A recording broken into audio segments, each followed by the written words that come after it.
सोमनाथ सूर्यवंशी प्रकरणात आज सर्वोच्च न्यायालयाने जो निर्णय दिला त्याचं मी स्वागत करतो.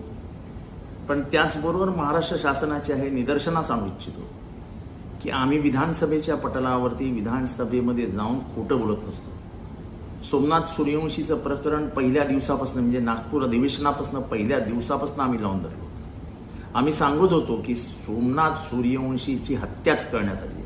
सरकार सारवासारव करत होती, श्वासोश्वासाचा त्रास झाला, अमुक झाला, तमुक झाला. पहिल्यांदा उच्च न्यायालयाने ते खोटं रडवलं आणि सर्वोच्च न्यायालयाने आज शिक्कामोर्तब करावं. खरं तर गुन्हेगारांना सरकारने पाठीशी घालावं असं काही प्रकरण नव्हतं. एका भांडी घासणाऱ्या गरीब आईचा एकुलता एक म्हणजे घरातला करता करविता पोरगा, शिकलेला सावरलेला पोरगा, पुरोगमित्व आणि आंबेडकरी विचारांचा कंदा समर्थक सोमनाथ सूर्यवंशी याचा काय गुन्हा होता? काय होता?